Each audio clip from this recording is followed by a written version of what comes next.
Ladies and gentlemen, the GOAT, Mr. Dave Chappelle.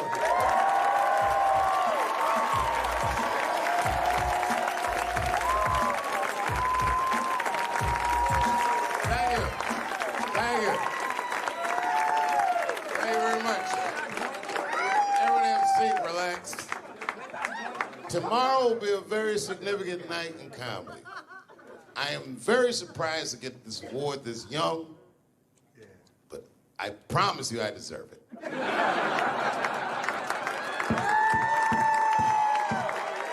Man, you have no idea what this job is like.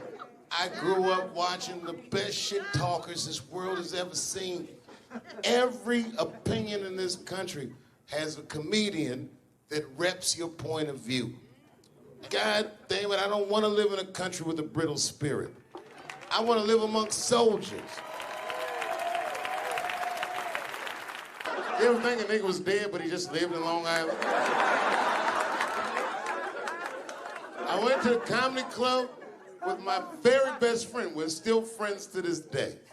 We showed up early. It was 5 o'clock. Back in those days, all you had to do to be a comedian was show up early enough to sign the list. It was 20 spots. I came right after school. I picked 7. My best friend at the time picked the 5th. He bombed. He didn't make it. JT introduced me. He said, folks, everybody's got to start somewhere, and tonight, this young man is starting here. I remember it like it was yesterday. He said, you might be witnessing the birth of a star. Please welcome Dave Chappelle.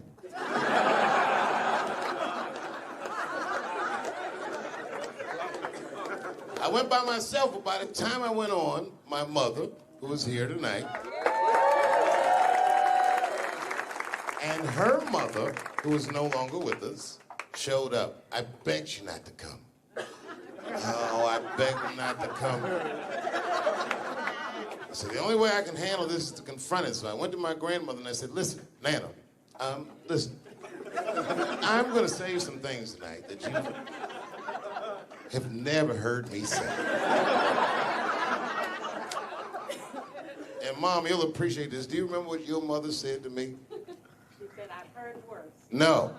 She said, baby, do this shit. It was on. I guess what I'm trying to say to you, Mom, not only thank you, but I told you so. I'm from Washington, D.C. Chocolate City. For us, nigga is a pronoun. We have very thick skin. We don't shy away from the jokes. In fact, humor was our mode of survival. The only reason I never got my ass whooped on these streets is because niggas knew I'm hilarious.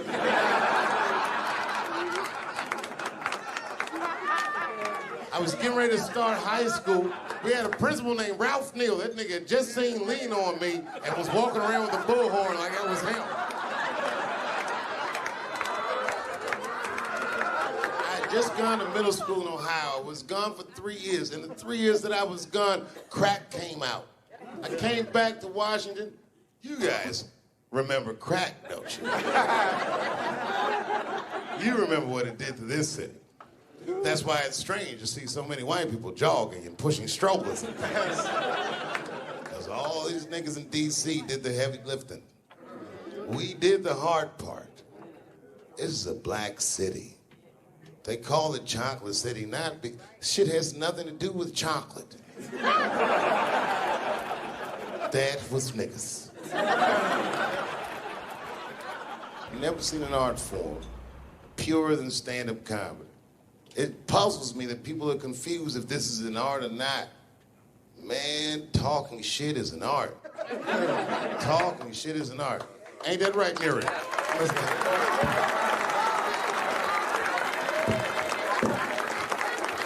All the stand-up comics in the room, just want to remind you, I promise you, and I've always said it, we have the best genre.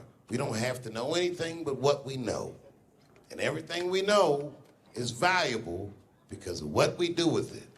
stay true to yourself, fuck the game, the money will come. Most of you won't make it.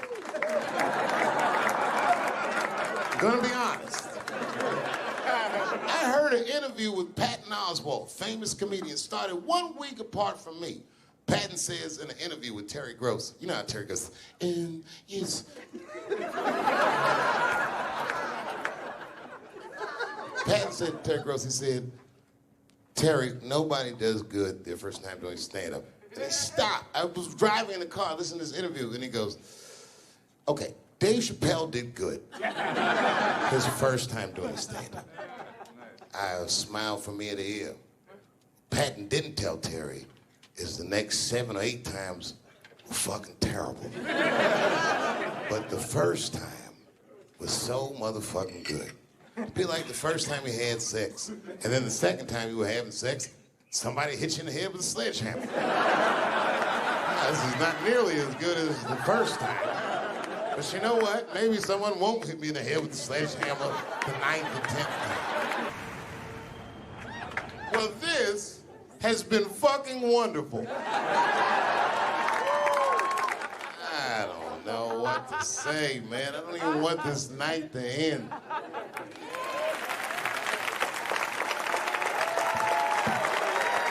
I promise you, whoever cares the most, I care at least as much as them. I know what I got, because I lost it all. I gotta tell you something, and I don't talk about it often. Have you ever worked all your life for something and have it not work out? That happened to me. It was tough. Think about it. I was gone for 12 years. It's not a little bit of time. It was hell. I watched other niggas that I knew become very famous. I watched the world go on without me. I mourned the loss of it, and after a while, I didn't care. Coming back was terrifying. I understand what I am. I really do, more than anybody. Like when they write about me in history, I'll be dead reading it like, yeah, I knew they'd say that. They said that a person can't dream of a face they've never seen. Can't believe that's true, but it's probably true. Boy, I got a long bank of faces. 32 years, I could close my eyes, I could think of any night. There's so many faces. Every night, most nights, they're all looking up, smiling. You have no idea what the world looks like from there. All different races, all different colors, all different kind of beliefs, just looking at me, smiling for 32 years, night after night.